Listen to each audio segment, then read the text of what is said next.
사도세자 죽음. 영조는 왜 아들을 죽였나? 1. 왕이 아들을 죽인 날. 1762년 여름, 조선의 궁궐 안에서 믿기 힘든 일이 벌어진다. 그날 궁 안에는 소문이 빠르게 퍼졌다. 세자가 심상치 않다는 말이 돌았다. 그리고 결국 왕이 직접 움직인다. 영조는 세자를 불러들인다. 그런데 그 자리는 단순히 꾸중하는 자리가 아니었다. 이미 그날의 분위기는 결정이 내려진 듯했다. 영조는 세자를 향해 분노를 쏟아낸다. 세자가 나라를 어지럽혔다. 세자가 도리에 어긋났다. 세자가 더 이상 왕실의 사람이 될 수 없다고. 이 내용은 조선왕조실록에 그대로 남아있다. 그리고 그 다음 영조는 명령한다. 세자를 가두라고. 사도세자는 끌려나간다. 세자가 끌려나간다는 건 조선에서 있을 수 없는 일이었다. 그런데 그날은 가능했다. 왕이 직접 명령했기 때문이다. 사도세자는 뒤주 앞에 세워진다. 곡식을 넣어두는 나무 상자. 사람 하나 들어가면 숨도 제대로 쉬기 어려운 좁은 공간. 그리고 사도세자는 그 안에 갇힌다. 문이 닫힌다. 그 순간부터 세자는 조선의 왕세자가 아니었다. 궁궐 한가운데서 죽음을 기다리는 사람이 되어버렸다. 그렇게 사도세자는 뒤주 속에서 8일을 버티다가 죽는다. 조선의 왕이 자신의 아들을 죽였다. 이 사실 하나만으로도 이 사건은 조선 역사에서 가장 잔혹한 사건이 된다. 그런데 여기서 진짜 중요한 건 왜다? 영조는 왜 이런 선택을 했을까? 2. 영조는 평생 불안한 왕이었다. 영조는 조선 역사에서 가장 오래 왕위에 앉아있던 왕 중 한 명이다. 52년을 통치했다. 오래 통치한 왕이면 보통 안정된 왕처럼 보이지만 영조는 그렇지 않았다. 영조는 왕이 된 순간부터 끝까지 불안했다. 그 이유는 영조의 출생 배경 때문이다. 영조의 어머니는 숙빈 최씨였다. 왕비가 아니라 후궁이었다. 조선은 유교 사회다. 왕의 아들이라 해도 어머니의 신분이 낮으면 늘 약점이 된다. 특히 왕이 될 사람이라면 더 그렇다. 영조는 왕이 된 이후에도 끊임없이 이런 시선을 받는다. 저 사람은 왕이 될 사람이 아니었다. 후궁의 아들이 왕이 됐다. 이런 말들이 조선 정치판에서 계속 흘러나온다. 그리고 영조의 불안을 더 키운 사건이 있다. 영조의 형, 경종의 죽음이다. 경종이 갑자기 죽자 조선 안에서는 소문이 퍼졌다. 영조가 형을 독살한 게 아니냐? 이 소문은 단순한 뒷담화 수준이 아니었다. 붕당 싸움과 연결되어 있었다. 노로는 영조를 지지했고 소로는 경종을 지키려 했다. 그 갈등이 극심한 상황에서 경종이 죽었으니 의심이 따라붙는 건 당연했다. 영조는 왕이 됐지만 마음 한편에서는 늘 이런 생각을 했을 것이다. 나는 왕이 됐지만 언제든 흔들릴 수 있다. 그래서 영조는 왕권을 지키는 데 집착한다. 정치 싸움을 막으려 하고 당파를 억누르려 한다. 탕평책도 그 흐름 속에서 나온다. 겉으로는 공정한 정치처럼 보이지만 영조에게는 생존 전략이었다. 영조는 왕이 되었지만 마음속에서는 늘 전쟁을 하고 있었다. 그런 영조에게 가장 중요한 건 후계자였다. 3. 사도세자는 영조에게 희망이었다. 사도세자, 본명 이선. 그는 영조에게 단순한 아들이 아니었다. 영조는 평생 정통성 논란을 안고 살았다. 그러니까 영조에게는 누구도 흠잡을 수 없는 완벽한 후계자가 필요했다. 사도세자는 그런 의미에서 영조에게 희망이었다. 세자가 훌륭하면 영조의 왕권도 안정된다. 세자가 인정받으면 영조에 대한 의심도 자연스럽게 사라진다. 그래서 영조는 사도세자를 매우 강하게 교육한다. 실록을 보면 영조는 세자에게 공부를 시키고 예법을 강조하고 왕으로서 갖춰야 할 태도를 계속 주입한다. 그런데 문제는 그 교육이 따뜻한 교육이 아니라는 점이다. 영조는 세자를 사랑했지만 사랑하는 방식이 굉장히 거칠었다. 조선의 왕에게 사랑은 칭찬이 아니라 완벽을 요구하는 것이었다. 세자가 조금만 실수해도 영조는 화를 냈고 조금만 기대에 못 미쳐도 세자를 몰아붙였다. 사도세자는 어릴 때부터 아버지 앞에만 서면 몸이 굳었다고 한다. 이 내용은 해경궁 홍씨의 한중록에 나온다. 세자는 아버지 앞에서 말을 제대로 못했고 그 공포가 점점 쌓여갔다. 여기서부터 이미 관계는 정상적이지 않았다. 아버지를 보면 반갑고 편해야 하는데 사도세자는 아버지를 보면 숨이 막혔다. 그리고 시간이 지나면서 사도세자의 정신은 점점 흔들리기 시작한다. 4. 세자는 점점 무너지고 있었다. 사도세자가 성장하면서 궁 안에서는 이상한 말들이 조금씩 돌기 시작한다. 세자가 갑자기 분노한다. 세자가 사람을 무서워한다. 세자가 갑자기 소리를 지른다. 세자가 행동이 이상하다. 이런 이야기들이 쌓인다. 실제로 조선왕조실록에는 세자의 문제 행동에 대한 기록이 계속 등장한다. 세자의 성격이 불안정하다는 말, 세자의 행동이 위험하다는 보고. 그런데 여기서 중요한 건 세자의 행동이 단순한 개인 문제로 끝나는 게 아니라는 것이다. 조선은 세자가 흔들리면 나라가 흔들리는 구조다. 왜냐하면 세자를 중심으로 정치 세력이 모이기 때문이다. 왕이 늙어갈수록 세자의 존재는 커진다. 그런데 세자가 불안정하다는 소문이 퍼지면 신하들은 두 가지 반응을 한다. 한쪽은 세자를 보호하려 하고 다른 한쪽은 세자를 제거하려 한다.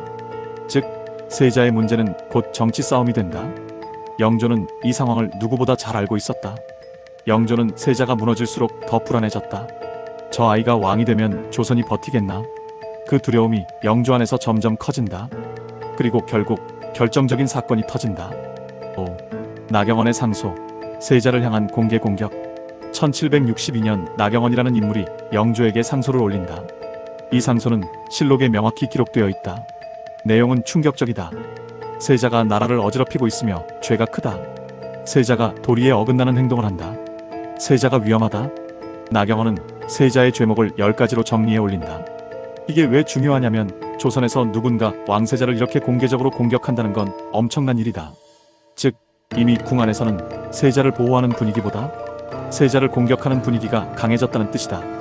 영조는 이 상소를 보고 크게 분노한다. 그리고 영조는 세자를 불러 직접 따져 묻는다. 그날 영조의 말은 단순한 꾸중이 아니다. 왕이 세자를 몰아세우고 세자는 제대로 해명하지 못한다. 실록에 따르면 영조는 세자에게 반복해서 말한다. 내가 세자일 수 있겠느냐? 내가 나라를 맡을 수 있겠느냐? 그리고 결국 영조는 결론을 내린다. 세자를 더는 두면 안 된다. 이때 영조는 단순히 아들을 미워해서 결정을 내린 게 아니다. 영조는 왕으로서 조선이라는 나라를 지키는 선택을 한다고 믿었다. 그 선택이 세자를 버리는 것이었다. 6. 뒤주를 선택한 이유. 영조가 사도세자를 죽이기로 마음먹었다면 방법은 많았다. 사약을 내릴 수도 있었다. 죄를 확정하고 처형할 수도 있었다. 그런데 영조는 뒤주를 선택한다. 왜 하필 뒤주였을까? 이건 굉장히 정치적인 선택이다. 왕세자를 공식적으로 처형하면 기록에 명확히 남는다. 왕이 세자를 죽였다. 이건 조선 왕실의 치명적이다. 하지만 뒤주에 가두면 형식상으로는 직접 처형이 아니다. 갇혀서 죽은 것이기 때문이다. 즉, 왕실의 명분을 유지하면서도 세자를 제거할 수 있는 방식이다. 영조는 그걸 선택한다. 그리고 그날 사도세자는 뒤주에 갇힌다. 7. 궁궐 한가운데서 왕세자가 죽어간다. 사도세자는 뒤주 안에서 버틴다. 처음엔 분노했을 것이다. 처음엔 믿기지 않았을 것이다. 하지만 시간이 지나면서 현실을 깨닫는다. 정말로 자신을 죽이려 한다는 것. 뒤주는 좁고 숨이 막히고 공기가 부족하다. 몸을 제대로 움직일 수도 없다. 그 안에서 하루가 지나고 이틀이 지나고 사흘이 지나고 세자는 물을 달라고 외친다. 문을 열어달라고 외친다. 하지만 아무도 열지 못한다. 왕의 명령이기 때문이다. 궁궐 안에서는 일상은 계속된다. 사람들은 밥을 먹고 왕은 정사를 보고 신하들은 업무를 본다. 그런데 그 궁궐 안 한쪽에서는 조선의 왕세자가 죽어가고 있다. 이게 조선의 현실이었다. 그리고 8일째 되는 날 사도세자는 숨을 거둔다. 8. 영조는 왜 끝까지 멈추지 않았나? 여기서 사람들은 묻는다. 그래도 아버지면 마지막에 마음이 흔들리지 않나? 그래도 왕이라도 아들이 죽어가는 소리를 들으면 멈추지 않나? 그런데 영조는 멈추지 않는다. 실록 기록을 보면 영조는 계속해서 신하들에게 세자의 죄를 강조한다. 세자를 두면 나라가 위험하다고 말한다. 이건 영조가 냉혈한이라서만은 아니다. 영조는 그 순간 멈추면 더 위험해진다는 걸 알고 있었을 가능성이 크다. 세자를 살려두면 정치판이 폭발한다. 세자를 둘러싼 당파 싸움이 다시 불붙는다. 왕권이 흔들린다. 그리고 무엇보다 영조 자신이 다시 의심받는다. 왕이 세자를 살려둔 이유가 뭔가? 왕이 세자와 손잡고 뭔가를 꾸미는 것 아닌가? 영조는 그런 소문이 얼마나 무서운지 이미 평생 경험했다. 그래서 영조는 끝까지 결정을 밀어붙인다. 왕은 후회하면 안 되는 존재였다. 그리고 그 결과가 사도세자의 죽음이었다. 9. 사도세자는 정말 미친 사람이었나? 사도세자를 두고 가장 많이 나오는 말이 있다. 사도세자는 정신이 이상했다. 실제로 실록에는 사도세자의 문제 행동이 기록되어 있다. 세자가 폭력적이었다는 기록도 존재한다. 하지만 여기서 조심해야 한다. 사도세자 사건은 정치적으로 너무 큰 사건이었다. 그 사건을 기록하는 과정에서 정치적 판단이 들어갈 수밖에 없다. 특히 사도세자의 아들 정조가 왕이 되면서 기록은 더 복잡해진다. 정조 입장에서는 아버지가 단순한 광인으로 남으면 자신의 정통성이 흔들린다. 반대로 영조 입장에서는 세자가 억울한 희생자로 남으면 자신의 결정이 흔들린다. 즉, 기록은 한쪽으로만 단순하게 흐를 수 없다. 그럼에도 확실한 건 있다. 사도세자는 어린 시절부터 극심한 압박 속에서 자랐다. 영조는 세자에게 완벽을 요구했고 세자는 그 요구를 견디지 못했다. 해경궁 홍씨는 한중록에서 세자가 점점 공포와 분노 속에서 무너졌다고 기록한다. 세자는 아버지 앞에서 숨도 제대로 쉬지 못했고 점점 정신적으로 불안정해졌다는 것이다. 이걸 단순히 미쳤다라고 말하는 건 너무 쉬운 결론이다. 사도세자는 미친 왕자가 아니라 왕이 되기 위해 강요받다가 부서진 인간이었을 수도 있다. 10. 영조는 나라를 지키려 했지만 가장 큰 상처를 남겼다. 영조는 아들을 죽였다. 그 선택이 옳았는지 그른지 그건 단순히 감정으로 판단할 수 있는 문제가 아니다. 하지만 확실한 건 있다. 영조가 내린 그 선택은 조선 왕실에 가장 큰 상처를 남겼다. 왕이 세자를 죽였다. 그 사실은 어떤 정치적 명분으로도 지워지지 않는다. 영조는 평생 나라를 안정시키려 했고 왕권을 지키려 했고 붕당 싸움을 막으려 했다.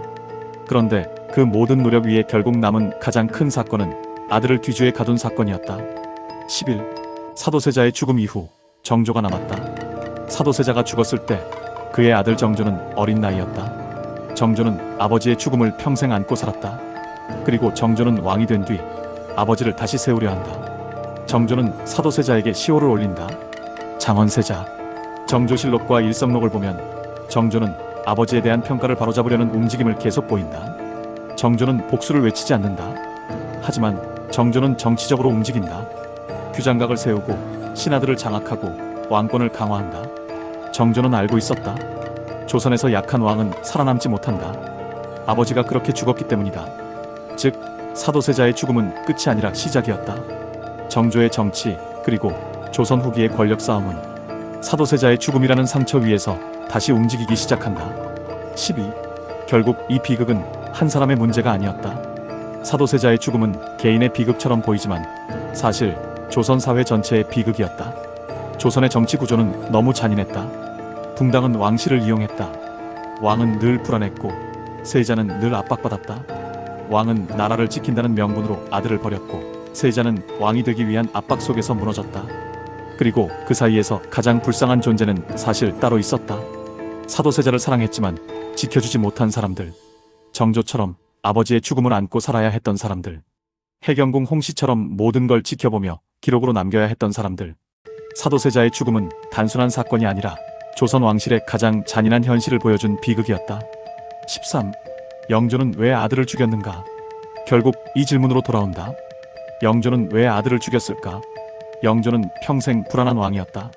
정통성 논란 속에서 왕이 되었고 붕당 싸움 속에서 왕권을 지켜야 했고 늙어가면서 후계자를 안정적으로 세워야 했다. 그런데 그 후계자가 흔들리고 있었다. 세자가 왕이 되면 조선이 위험하다고 판단했을 가능성이 크다. 그리고 그 판단이 굳어졌을 때 영조는 결단을 내린다. 나라를 지키기 위해 세자를 버린다. 그게 영조가 선택한 답이었다. 하지만 그 답은 너무 잔혹했다. 그래서 영조는 조선에서 가장 오래 왕위에 있었던 왕이지만 동시에 조선에서 가장 비극적인 이름으로 남게 된다. 아들을 죽인 왕. 그리고 사도세자는 조선에서 가장 비극적인 왕세자로 남는다. 뒤주에서 죽은 세자. 끝까지 시청해주셔서 감사합니다.